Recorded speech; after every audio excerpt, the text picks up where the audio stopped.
Cops target black family at diner. Unaware that the father is Army commander. Rain splashed against the windows of the roadside diner as thunder rolled over the Tennessee hills. Inside, the clatter of dishes and soft hum of old Motown music filled the space. But the warmth ended at the booth near the back, where a black family sat quietly, two boys sharing a milkshake, their mother slicing pancakes, and their father, stone-faced and watchful, sipping black coffee. "Don't slouch, Marcus," the father said gently to his younger son. "Posture matters even at breakfast." "Yes, sir," the boy replied, straightening up instantly. Behind the counter, a white waitress named Carla shot a glance toward the booth, then leaned toward the cash register and muttered something into a handheld radio. Moments later, the diner's front door creaked open, and two uniformed deputies stepped in. Rain dripped off their coats as they stomped their boots, surveying the room like hunters in a forest. Their eyes locked on the black family. The older officer, Deputy Clay, adjusted his belt and made a show of clearing his throat. "Mind if we have a word?" he said, approaching the table with his partner, Deputy Reed. The father set his cup down with care. "Is there a problem, officer?" Clay gave a tight smile. "Got a call about a possible stolen wallet. Witness said it might have been someone matching your description." The mother blinked. "We've been here less than 10 minutes. Reed crossed his arms. "Do you mind standing up, sir? Just a routine check." The boys froze. The mother clutched her husband's hand under the table. But the man didn't flinch. He slowly stood, his posture straight, eyes calm and unwavering.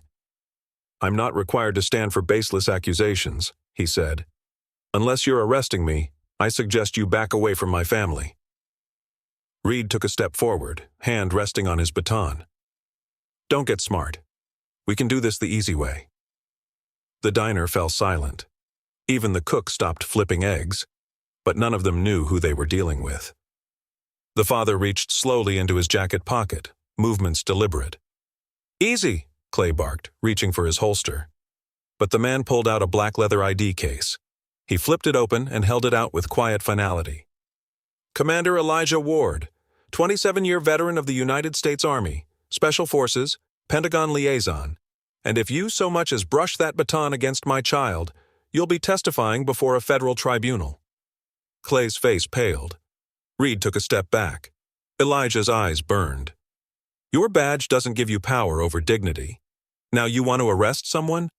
How about Carla over there, who made the false report because she didn't like the way we looked? Or maybe check Deputy Reed's record, multiple misconduct complaints if I'm not mistaken." Reed's lip curled. "You think waving some military ID scares us?" "No," Elijah said, his voice low. "But what's coming next will." By the time they exited the diner, storm clouds were still churning, but the real thunder was just beginning. That night, Elijah sat in his study, surrounded by sealed folders, internal memos, and surveillance footage. His contact at the Defense Oversight Commission had already sent what he needed: body cam footage from Reed's previous stops and a leaked email thread between Carla and local officers, explicitly profiling minority customers for monitoring. He wasn't just angry, he was activated. Elijah had seen too much during his years in Kabul and Mosul. He'd fought for a nation that now turned suspicion against his own children. But this time, he wouldn't fight with bullets. He'd fight with exposure. By morning, encrypted packages were sent to newsrooms, a civil rights attorney in Nashville, and a senator who owed Elijah a favor, and the trap was set. 2 weeks later, the same diner was packed, but not with hungry travelers. Camera crews, reporters, and half the town squeezed in as the county sheriff held a press conference to dismiss the scandal. "This was all a misunderstanding," Sheriff Dugan said. "We have full faith in our deputies." From the crowd, a hand rose. It was the civil rights attorney, James Holloway. "Then explain this," he said, pressing a button on a remote. A monitor behind him flickered to life. It showed body cam footage. Deputy Reed dragging a 16-year-old Latino boy against a cruiser hood while joking about future inmates. Then footage of Carla in the diner's break room saying, "You see them people walk in, you keep your eye on the wallet tray." Just saying. Gasps erupted in the room. Dugan turned ghost white. Elijah stood silently in the back, arms folded. His presence drew murmurs, locals now realizing the truth.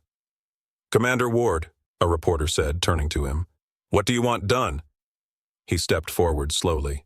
"I want every officer with a history of racial misconduct off the force," he said. "I want federal oversight until this department is clean.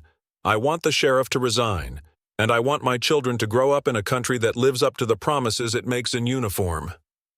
The room erupted in shouts, some supportive, some angry. Dugan stammered, "You don't run this county, sir." Elijah stepped closer, eyes locked. "No, Sheriff, but I help defend this nation's Constitution, and right now, you're standing in violation of it." 3 days later, the sheriff resigned. Deputies Clay and Reed were placed on unpaid leave pending federal investigation.